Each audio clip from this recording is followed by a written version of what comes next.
إن الحمد لله نحمده ونستعينه ونستغفره ونؤمن به ونتوكل عليه ونعوذ بالله من شرور أنفسنا ومن سيئات أعمالنا من يهده الله فلا مضل له ومن يضلل فلا هادي له وأشهد أن لا إله إلا الله وحده لا شريك له وأشهد أن محمدا عبده ورسوله اللهم صل على محمد وعلى آل محمد كما صليت على إبراهيم وعلى آل إبراهيم إنك حميد مجيد اللهم بارك على محمد وعلى آل محمد كما باركت على إبراهيم وعلى آل إبراهيم إنك حميد مجيد أما بعد فإن خير الحديث كتاب الله وخير الهدي هدي محمد صلى الله عليه وسلم وشر الأمور محدثاتها وكل محدثة بدعة وكل بدعة ضلالة وكل ضلالة في النار قال الله تعالى في محكم تنزيله خذ من أموالهم صدقة تطهرهم وتزكيهم بها وصل عليهم إن صلاتك سكن لهم. تمام تعریفیں اللہ تعالیٰ کے لیے ہیں جو سارے جہاں کا خالق، مالک اور اس کا پروردگار ہے. رحمتیں اور سلامتی ہو احمد مجتبی محمد مصطفیٰ محمد بن عبداللہ پر جو سارے جہاں والوں کے لیے رحمت بنا کر بھیجے گئے. برادران اسلام، دختران ملت، زکوٰۃ، شہادتین اور کلمہ توحید، پھر نماز کے بعد اسلام کا تیسرا رکن ہے. اور اللہ تعالی نے زکوٰۃ کو ہر وہ مسلمان جس کے پاس زکوٰۃ دینے کی طاقت ہے، زکوٰۃ کو ہر سال اس کے مال میں اللہ تعالیٰ نے فرض قرار دیا ہے. زکوٰۃ کا لفظ عربی زبان میں پاکی اور صفائی کے معنی میں آتے ہیں، اور ایک دوسرا معنی ہے زکوٰۃ کا کہ بڑھنے والی چیز، بڑھانے والی چیز. زکوٰۃ آپ جو اپنے مال میں سے غریبوں کا حق ادا کرتے ہیں، اس زکوٰۃ کی وجہ سے آپ کا بقیہ مال پاک ہو جاتا ہے، صاف ہو جاتا ہے، مال کی گندگی ختم ہو جاتی ہے. اور دوسرے معنی کے حساب سے زکوٰۃ کسی بھی انسان کے مال میں اس کے مال کو کم نہیں کرتا ہے بلکہ اس کے مال کو بڑھاتا ہے. آدمی یہ سمجھتا ہے کہ میرے مال میں سے یہ زکوٰۃ کم کر رہا ہے، حقیقت میں یہ مال، یہ زکوٰۃ آپ کے مال کو کم نہیں کر رہا ہے بلکہ آپ کے مال کو بڑھاتا ہے. قرآن کریم میں اللہ تعالیٰ نے اس کا بھی ذکر فرمایا کہ جو لوگ اللہ تعالیٰ کی رضامندی کے لیے اپنا مال دیتے ہیں، یہ حقیقت میں اپنے مال کو ڈبل تربل بڑھاتے ہیں، اس کو کئی گنا بڑھاتے ہیں، کم نہیں ہوتا ہے. اور اللہ تعالیٰ نے قرآن کریم میں حکم دیا، اے محمد صلی اللہ علیہ وسلم، ان کے مالوں میں زکوٰۃ لیا کرو جس کے ذریعے تم ان کو پاک کرو. زکوٰۃ جب آپ نکالتے ہیں آپ کے مال کو بھی پاک کرتے ہیں، یہ زکوٰۃ آپ کے مال کو پاک کرتا ہے، اسی طریقے سے آپ کی روح کو بھی پاک کرتا ہے، انسان کو بھی پاک کرتا ہے، اس کے مال کو بھی پاک کرتا ہے. تو تطہرہم وتزکیہم بہا، اللہ نے فرمایا کہ تم اس زکوٰۃ کے ذریعے ان مسلمانوں کو جن سے تم زکوٰۃ لے رہے ہو ان کو تم پاک کرو، ان کا تم تزکیہ کرو، وصلی علیہم، اور ان کے لیے دعا کرو۔ علماء نے کہا کہ اگر کوئی شخص زکوٰۃ لے کر کسی بیت المال میں، کسی بھی ادارے میں یا کسی بھی آدمی کے پاس آ کر دیتا ہے کہ یہ پیسہ آپ لوگوں میں تقسیم کیجئے، تو تقسیم کرنے والے یہ بیت المال کے ذمہ داران یا اشخاص یا افراد کو چاہیے کہ زکوٰۃ دینے والے کے لیے دعا کریں، کیونکہ نبی کریم صلی اللہ علیہ وسلم کو اللہ نے حکم دیا کہ زکوٰۃ کا مال ان لوگوں سے لے کر تم ان کے حق میں دعا کرو، رحمتوں کے لیے دعا کرو، اللہ تعالیٰ کی رحمت کے لیے۔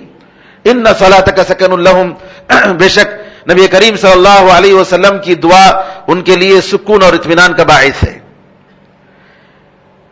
زکوٰۃ، اس کی فرضیت کے بارے میں علماء کہتے ہیں کہ مکے ہی میں فرض ہو گئی، جیسے نماز بھی مکے میں فرض ہو گئی تھی، گرچہ کہ اس کی تفصیلات، اس کے اوقات کہ 5 وقت میں اتنی رکعتیں، یہ ساری چیزیں بعد میں ہوئی، معراج کے واقعے میں ہوئی، لیکن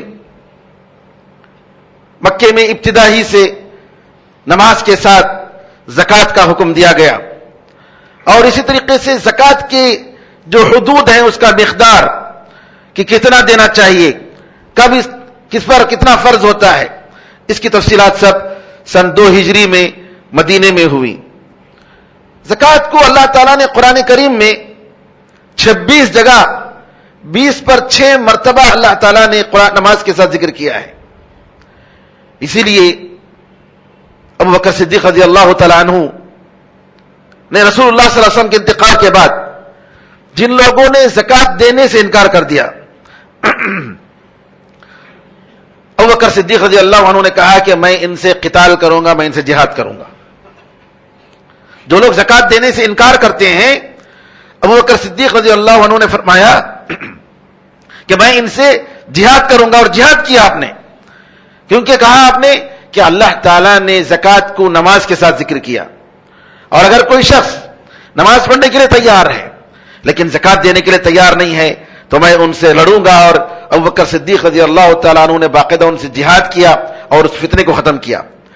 اور اگر آج ابو بکر صدیق رضی اللہ تعالیٰ عنہ زندہ ہوتے تو یہ وہ لوگ جو کہتے ہیں کہ سونا چاندی یا کرنسی میں یا مال تجارت میں سال بھر میں زکوٰۃ ایک بار دینے کے بعد دوبارہ ہر سال زکوٰۃ نہیں ہے، تو ابو بکر صدیق رضی اللہ تعالیٰ عنہ ضرور ان سے جہاد کرتے، جب تک اس کو تسلیم نہ کرتے اس وقت تک ان سے جہاد کرتے، کیونکہ اسلام کے ایک رکن،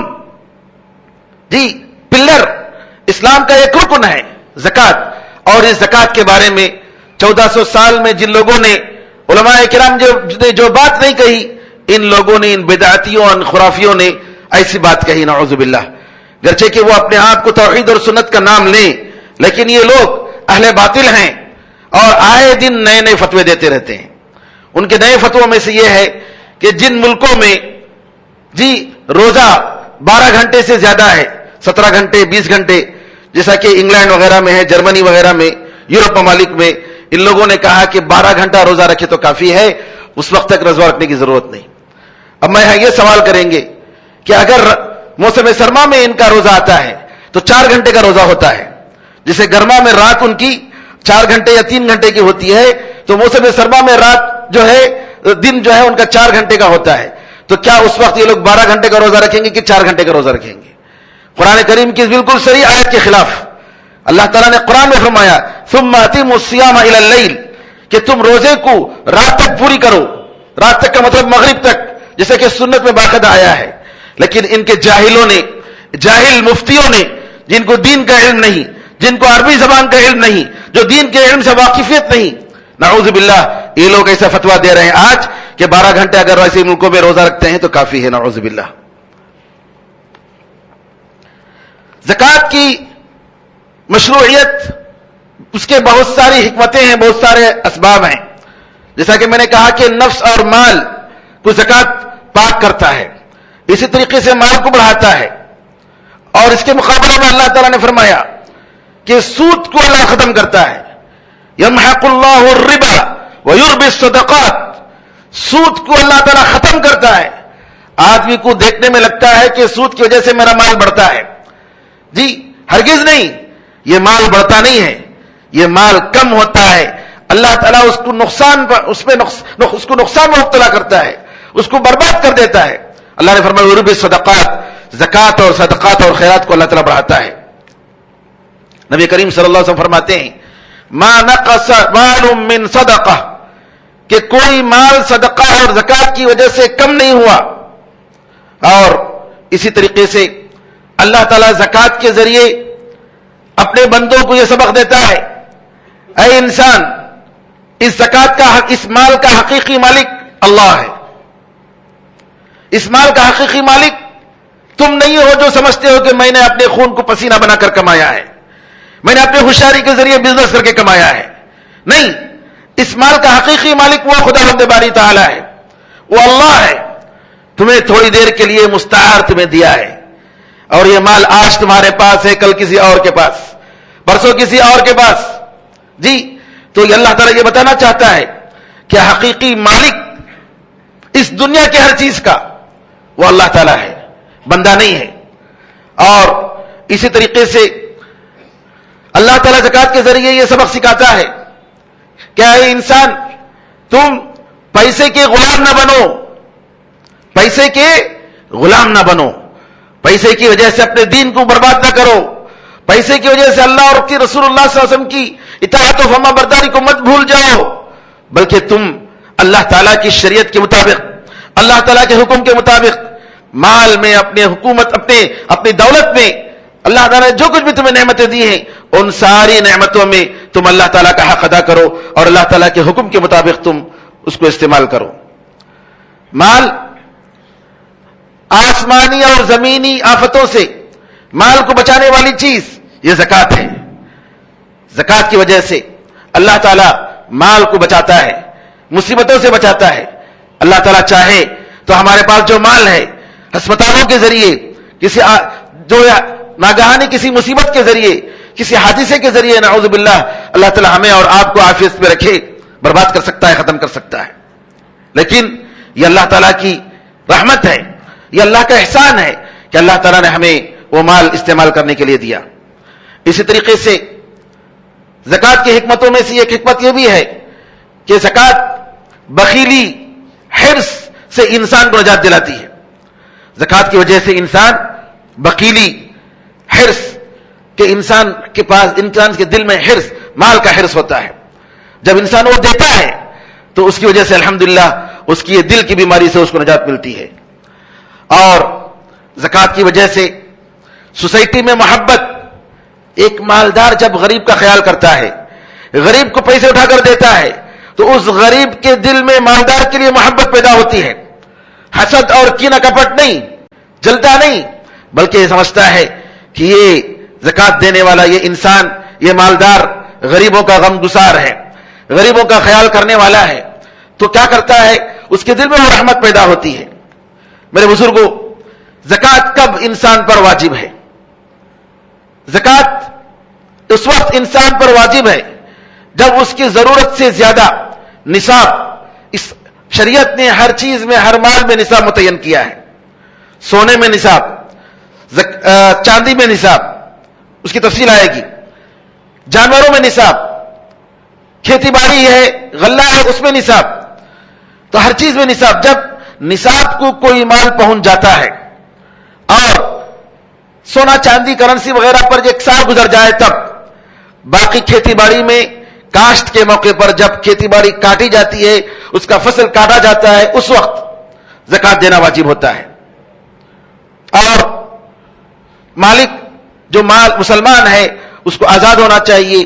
اور ایک بات یاد رہے کہ زکات انسان کے مال میں ہوتا ہے، چاہے جو مالک ہے وہ چھوٹا ہو کہ بڑا ہو، اس کی عمر چھوٹی ہو، بالغ ہوا ہو یا بالغ نہ ہوا ہو، اس کے مال میں زکات ہے، اس کے مال میں زکات ادا کرنا چاہیے۔ اسی لیے علی رضی اللہ تعالیٰ فرمایا کرتے تھے اتجروا فی اموال الیتامی لا تأکلها الصدقہ، یتیموں کے مالوں میں بزنس کیا کرو، انویسٹمنٹ کیا کرو، کہیں ایسا نہ ہو کہ سالانہ زکات جو آپ نکالتے ہیں اس کی وجہ سے اس زکات کی وجہ سے وہ مال ختم ہو جائے۔ جی، علی رضی اللہ عنہ کا قول، اور صحابہ کے، اس کے علاوہ اور بھی صحابہ ہیں، ان کا یہ قول اس بات کی دلیل ہے کہ ہر سال زکات نکالنی چاہیے. اگر کسی یتیم کے نام پر چھوٹا بچہ ہے، اس یتیم کے نام پر دولت ہے، اس کے پاس اس کے باپ باپ نے کچھ مال چھوڑ کے گئے ہیں، تو وارث پر ضروری ہے، اس یتیم کے نگران پر ضروری ہے کہ اس مال کا حساب کر کے باقاعدہ سالانہ زکات نکالے. اس لیے علی رضی اللہ تعالیٰ عنہ نے فرمایا کہ یتیموں کی مالوں میں بزنس کیا کرو تاکہ اس بزنس کے ذریعے اس میں فائدہ ہو اور زکات کم از کم زکات دیا جا سکے. اور ایسے مال میں زکات نہیں جس کے بارے میں آپ کو علم نہیں ہے کہ وہ پیسے، اتنے پیسے وہ کہاں گئے، آپ کی ملکیت میں نہیں ہے، آپ کے کنٹرول میں نہیں ہے، آپ کو معلوم نہیں ہے، ایسے مال میں زکات نہیں ہے. اور اسی طریقے سے ایسا قرض، کسی شخص کو آپ نے قرض دیا لیکن وہ ایسا قرض ہے کہ واپس آنا اس کا مشکل ہے، آپ کو یقین نہیں ہے کہ وہ قرض واپس آئے گا کہ نہیں آئے گا، تو جب تک وہ قرض واپس نہیں آتا ہے اس وقت تک زکات نہیں، آنے کے بعد اس پر زکات ہے. اور اسی طریقے سے آپ کا گھر ہے، آپ کے استعمال کی چیزیں ہیں، سواری کار ہے، ٹو ویلر ہے، اسی استعمال کی جو چیزیں ہیں اس میں زکات نہیں ہے. کپڑے ہیں، ان ساری چیزوں میں زکات نہیں ہے. اور لیکن سونا جو زیور ہوتا ہے اگرچہ کہ استعمال کا ہے تو اس میں صحیح قول کے مطابق اس پر زکات ہے، زکات دینا واجب ہے. گرچہ کہ ہندوستان کے علماء اہل حدیث کی نظر میں استعمال میں آنے والے جو زیورات ہیں، عورت جو استعمال کرتی ہے اپنے لیے، اس میں زکات نہیں ہے. لیکن صحیح قول کے مطابق جیسا کہ صاحب اضواء البیان علامہ محمد الامین شنقیطی رحمۃ اللہ علیہ نے بڑی تفصیل سے اس موضوع پر بحث کر کے بتایا کہ اس میں راجح بات یہی ہے، صحیح بات یہی ہے کہ اس میں سے زکات نکالنی چاہیے. اور کھیتی باڑی کے جو آلات ہیں، کمپنی کے جو آلات ہیں، اسی طریقے سے فیکٹریاں ہیں، ان فیکٹریوں کے آلات پر زکات نہیں ہے، لیکن اس میں سے جو مال نکلتا ہے اس مال کو نکلنے کے بعد اس پر جب 1 سال گزرتا ہے تو اس پر جو ہے زکات ہے. اسی طریقے سے پبلک پراپرٹی ہے، پبلک پراپرٹی میں زکات نہیں ہے. مثال کے طور پر بیت المال ہے، بیت المال میں پیسے پڑا ہوا ہے، یہ مال جو ہے غریب لوگوں کے لیے ہے، محتاجوں کے لیے ہے، قرض کے طور پر استعمال ہوتا ہے، تو یہ جو مال ہوتا ہے اس مال پر زکات نہیں ہے. حکومت کے مالوں میں زکات نہیں ہے. اسی طریقے سے مسجد، بیت المال اور آرگنائزیشن، تنظیمیں ہیں جو مسلمانوں کی فلاح و بہبودی کے لیے ہیں، بزنس کے لیے نہیں، پیسے بنانے کے لیے نہیں، ایسے عام مصلحتوں کے لیے جو تنظیمیں ہیں، جو انجمنیں ہیں، اس میں جو مال ہوتا ہے اس پر زکات نہیں ہے. اور اگر کوئی شخص جس پر زکات فرض ہے اس کا انتقال ہو گیا اور اس نے زکات نہیں دیا تو یہ اللہ کا حق ہے، وارثین کو چاہیے کہ اس کا زکات پہلے ادا کریں. اب آئیے زکات کا کیا مقدار ہے، کیا نصاب ہے. اللہ تعالیٰ کی یہ شریعت ہے میرے بھائیوں، اس شریعت پر ہم جتنا بھی اللہ کا شکر ادا کریں کم ہے. اسلام کی حکمت، شریعت کی باریکی ذرا دیکھیے کہ اللہ تعالیٰ نے کس طریقے سے زکات کے تعلق سے پرسنٹیج متعین کیا ہے.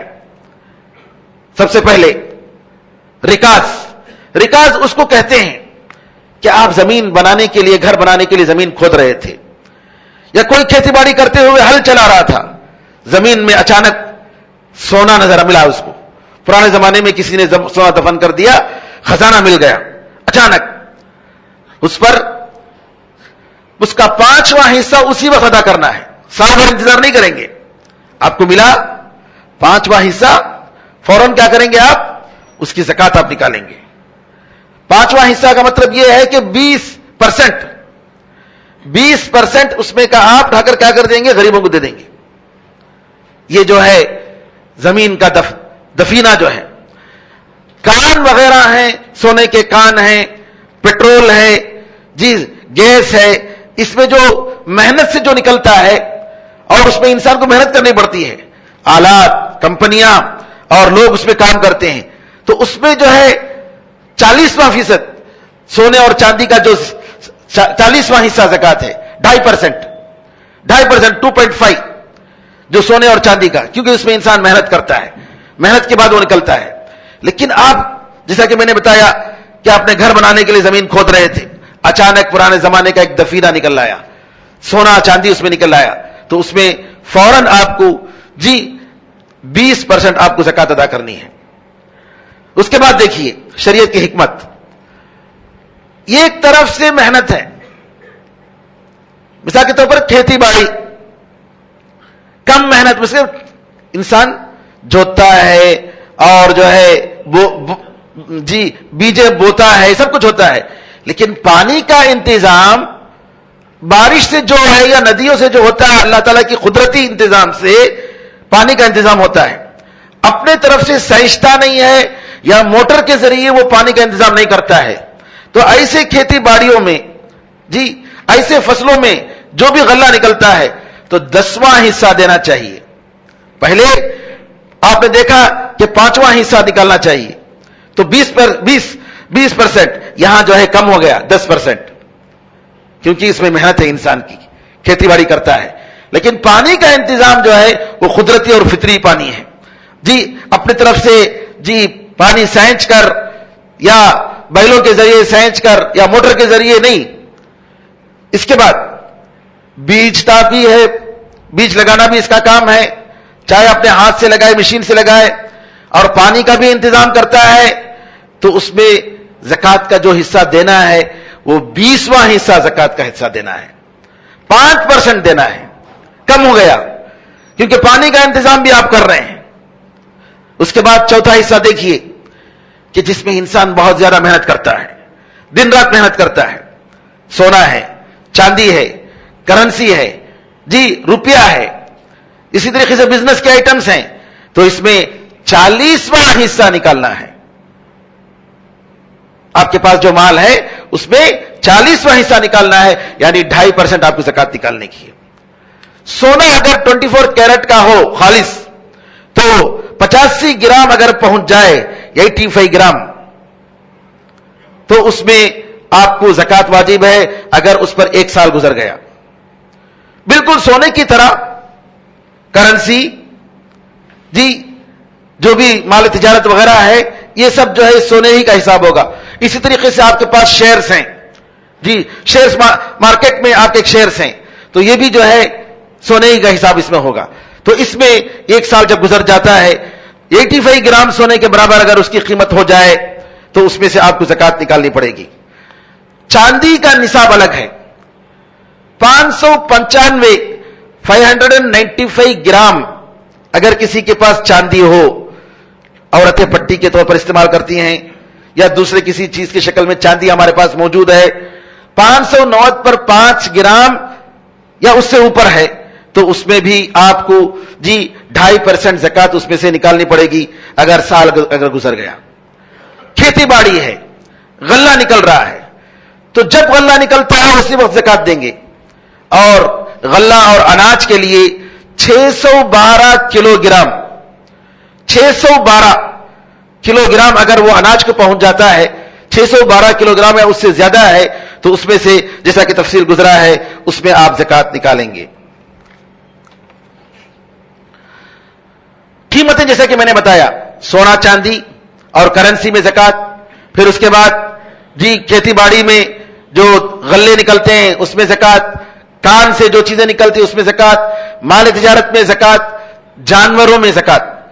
جانور, جب آدمی کے پاس جانور ہیں اور وہ پالتو جانور ہیں اور اس میں بھی تعداد بتائی گئی کہ اور وہ جانور کے لیے اپنے طرف سے ان کے کھانے پینے کا انتظام نہیں کرتا ہے, بلکہ وہ جا کر باہر کھیتیوں میں جنگلوں میں جا کر وہ پلتے ہیں, تو ایسے میں زکات ہے. اونٹ کی زکات الگ ہے, گائے کی زکات الگ ہے, اور بکریوں کی زکات الگ ہے. زکات نکالنے میں انگریزی مہینے کا حساب نہیں کیا جائے گا, بلکہ اس میں چاند کے حساب سے اسلامی کیلنڈر کا حساب کیا جائے گا. لونار کیلنڈر کا حساب کیا جائے گا, سولار کیلنڈر کا حساب نہیں کیا جائے گا. اور اسی طریقے سے بعض لوگ کیا کرتے ہیں, ٹیکس دینا ہے حکومت کو, تو حکومت کو ٹیکس جو نکالتے ہیں, زکات جو حساب نکالتا ہے اس میں ٹیکس میں شمار کر لیتے ہیں. یہ غلط ہے, یہ صحیح نہیں ہے. آپ جو حکومت کو دیتے ہیں حکومت کی پینالٹی سے بچنے کے لیے, اور یہ زکات جو ہے یہ اللہ تعالیٰ کا حق ہے. تو آپ ٹیکس جو نکالتے ہیں اس میں زکات کے پیسے کو شمار نہیں کر سکتے. اسی طریقے سے بعض لوگ کیا کرتے ہیں, کسی کے پاس پیسے گیا, قرض کے طور پر کوئی لے گیا, اور وہ انسان اب قرض نہیں دے رہا ہے, وہ انسان اب قرض نہیں دے رہا ہے. پوچھتے ہیں کیا میں وہ پیسہ جو قرض نہیں آ رہا ہے وہ زکات میں اس کو شمار کر لوں کیا؟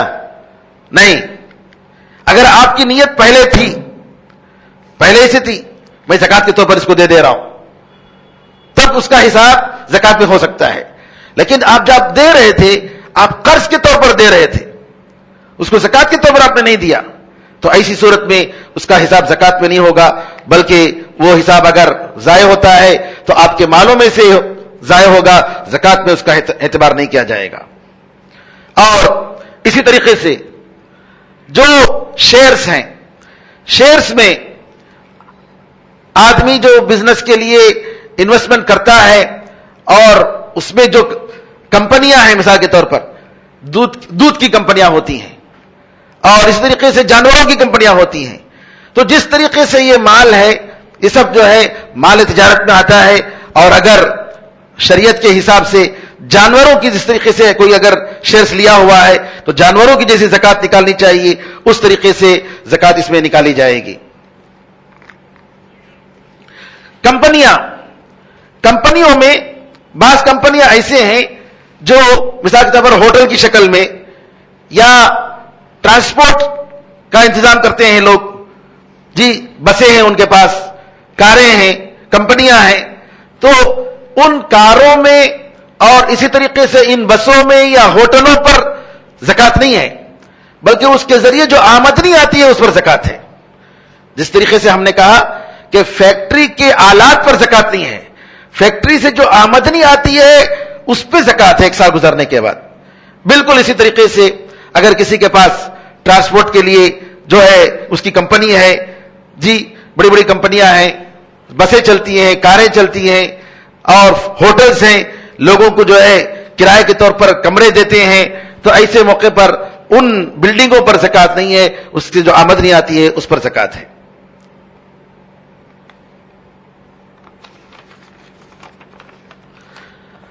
زکات نہیں دینے والا مسلمانوں کی نظر میں اگر وہ سستی کی وجہ سے نہیں دے رہا ہے تو گنہگار ہے, لیکن اگر زکات کی فرضیت کا انکار کرتا ہے تو یہ انسان مسلمان نہیں, یہ کافر ہے. زکات کے مستحقین قرآن میں اللہ تعالیٰ نے سورہ توبہ میں اس کا ذکر فرمایا, فقیر اور مسکین. فقیر وہ ہے جو مانگتا ہے, مسکین وہ ہے جو مانگتا نہیں ہے. فقیر, مسکین. اور زکات کیوں جمع کرنے کے لیے جو لوگ کام کرتے ہیں ان کی تنخواہ جو زکات جمع ہوتا ہے اس میں سے نکالا جا سکتا ہے. اور نمبر 4, ایسے لوگ جن کو پیسے دیں گے, زکات دیں گے تو مسلمان ہونے کی امید ہے, یا ان کے شر سے بچنے کے لیے, مسلمانوں کو ان کے شر سے بچانے کے لیے ایسے لوگوں کو دے سکتے ہیں. نو مسلم ہیں, محتاج ہیں, ان کو بھی دے سکتے ہیں. اور اسی طریقے سے غلاموں کو آزاد کرنے کے لیے زکات کا پیسہ استعمال ہو سکتا ہے. اور غلاموں کو آزاد کرنے کے اس بند میں, اس ضمن میں وہ لوگ بھی آتے ہیں, وہ مسلمان نوجوان مرد یا عورتیں وہ لوگ بھی آتے ہیں جن کو زبردستی ظلم کی بنیاد پر جیلوں میں ڈال دیا جاتا ہے. ان کو چھڑانے کے لیے جیلوں سے جی زکات کا پیسہ استعمال ہو سکتا ہے. مقروض ہے, قرض میں ڈوب گیا ہے, اس کو زکات کا پیسے دے سکتے ہیں. اور اللہ تعالیٰ کے راستے میں جہاں بھی قرآن میں آتا ہے تو سب سے پہلے جہاد مراد ہے. اور اسی ضمن میں علماء نے کہا ہے دعوت کے کام سے, علم دین کو پھیلانے کے کام سے اگر کہیں ہو رہا ہے اور وہاں ضرورت پڑ گئی تو فی سبیل اللہ میں داخل ہے, جیسا کہ جدہ کے فقہ اکیڈمی اور دوسرے علماء اکرام نے جو ہے اس کا فتویٰ دیا ہے. اور آخر میں مسافر اپنے گھر میں اپنے ملک میں مالدار ہے, حج کے لیے گیا, مال اس کا لٹ گیا, سفر میں گیا, اس کا مال لٹ گیا, اس کے پاس کچھ نہیں ہے اور وہاں اس کو ضرورت ہے تو اس کے لیے زکات دیا جا سکتا ہے. زکات کے تعلق سے یہ بات یاد رکھنے کی ضرورت ہے کہ آپ کے پاس سونا ہے, بعض سونا ہے, بعض چاندی ہے, بعض کرنسی ہے, بعض بزنس کیا نام ہے آپ نے جو شیئرز پہ انویسٹمنٹ کیا ہے, ان کو الگ الگ کریں گے تو زکات نہیں ہوتا ہے. زکات کے نصاب تک نہیں پہنچتا ہے، 85 گرام تک نہیں پہنچتا ہے، لیکن ان کو سب کو شامل کریں گے تو اس پر جو ہے زکات واجب ہوتی ہے. تو آپ پر زکات دینا فرض ہے، سب کو جمانا چاہیے. شیئرز میں مثال کے طور پر آپ کے پاس 40 گرام کے برابر سونے کی قیمت ہے، پھر اس کے بعد کرنسی آپ کے پاس ایک 20,000 ہے، سونا ایک آپ کے پاس جو ہے 20 گرام کے برابر ہے، چاندی، تو آپ جو ہے اس میں چونکہ یہ سب ساری چیزیں جمع کریں گے تو 85 گرام کے برابر پہنچ جاتی ہیں.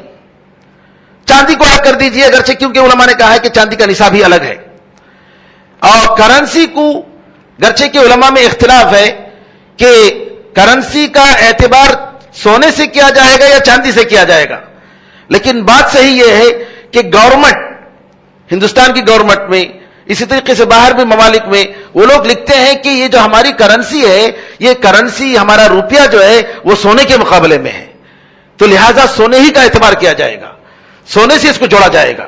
اگر 85 گرام کے برابر ہو جائے تو سب کو جوڑ کر اس میں سے زکات نکالیں گے. اگر کوئی شخص کسی کو قرض دیا ہے، قرض، تو قرض دینے والا اگر وہ قرض میں جو ہے نصاب تک پہنچتا ہے اور سال گزر گیا تو اس قرض کا زکات دینا ضروری ہے. کون دے گا؟ جس کو جو قرض لیا ہے وہ نہیں، پیسے کا جو مالک ہے جس نے قرض دیا ہے وہ قرض دے گا، اگر اس کو یقین ہو کہ یہ قرض واپس آئے گا. اگر یقین نہ ہو تو واپس آنے کے بعد قرض اس کی جو ہے زکات اس کی نکالنی چاہیے.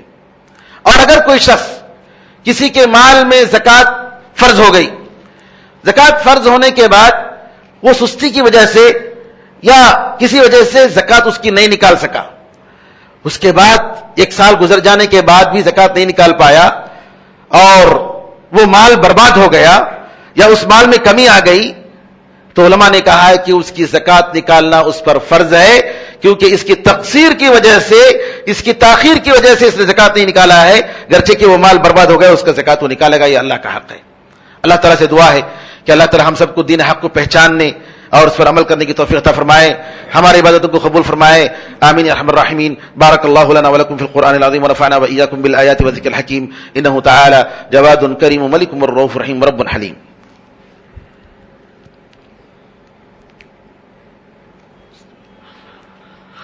إن الحمد لله نحمده ونستعينه ونستغفره ونؤمن به ونتوكل عليه ونعوذ بالله من شرور أنفسنا ومن سيئات أعمالنا، من يهده الله فلا مضل له ومن يضلل فلا هادي له، وأشهد أن لا إله إلا الله وحده لا شريك له، وأشهد أن محمدا عبده ورسوله.